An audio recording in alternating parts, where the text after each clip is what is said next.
बारिश की धमाकेदार बूंदें गिर रही थीं और सड़कों पर बच्चों की उच्छ्वासपूर्ण आवाजें गूंज रही थीं। जगमोहन, एक निराश पिता, अपने बेटे के खोज में जीने के लिए रोजगार की तलाश में शहर के सड़कों पर इधर उधर चल रहा था। उसका प्यारा बेटा राजू उसे अपनी मासूमियत और मुस्कान की राह दिखाता था। वह 10.5 साल का था और बहुत आगे की पढ़ाई करने का सपना देखता था। जगमोहन जानता था कि उसका बेटा उसकी आशा है, उसका जीवन। इसलिए वह कठिनाइयों का सामना करने को तैयार था, क्योंकि उसके बेटे का भविष्य ही उसका भविष्य था। जगमोहन के पास कोई स्थायी नौकरी नहीं थी और उसकी आर्थिक स्थिति बहुत खराब थी। रोजगार के अभाव में उसे छोटे छोटे काम करने पड़ते थे, जिनसे सिर्फ पेट भर पाता था।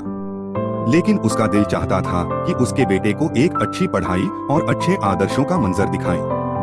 एक दिन जगमोहन ने देखा कि एक स्थानीय स्कूल में अधिकारियों के द्वारा बच्चों के लिए एक प्रतियोगिता आयोजित की जा रही थी। इस प्रतियोगिता में प्रथम स्थान पर आने वाले छात्र को एक छात्रावास में निःशुल्क शिक्षा की सुविधा दी जाती थी। जगमोहन का मन तुरंत उठ गया और वह अपने बेटे के लिए यह अवसर हासिल करने की कोशिश करने का निर्णय लिया। परेशानियों और विपदाओं के बीच जगमोहन ने राजू के साथ प्रतियोगिता में हिस्सा लेने के लिए आवेदन किया। वह निराश हो चुका था और उम्मीद भी कम हो चुकी थी, लेकिन अपने बेटे के लिए लड़ना और संघर्ष करने की वजह से उसने सभी मुश्किलों को झेल लिया। प्रतियोगिता का दिन आया। जगमोहन और राजू को अपनी ताकत और साहस का एहसास हो रहा था। उन्होंने अपनी जीवन की हर तकलीफ को सहा था और अब वे इस प्रतियोगिता में अपने सपनों की पूर्ति के लिए लड़ रहे थे। राजू ने अपने पिता को अभिमान से देखा और विश्वास किया कि उन्हें प्रतियोगिता में सफलता मिलेगी।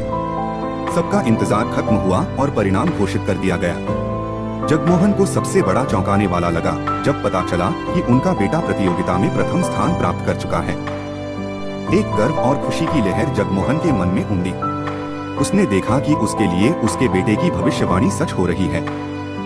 उन्होंने अपने बेटे को गले लगाया और बाद में बताया कि वे अब एक छात्रावास में रहेंगे और अच्छी शिक्षा प्राप्त करेंगे।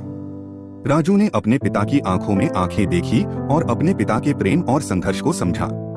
उसने जीवन की सबसे बड़ी सीख ली थी, कभी भी हार नहीं मानना और लड़ाई जारी रखना।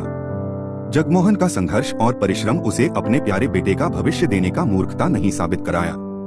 वह एक प्रेरणा स्रोत बन गया और उसके बेटे के साथ एक नया आयाम जीने के लिए मजबूती से आगे बढ़ रहा था।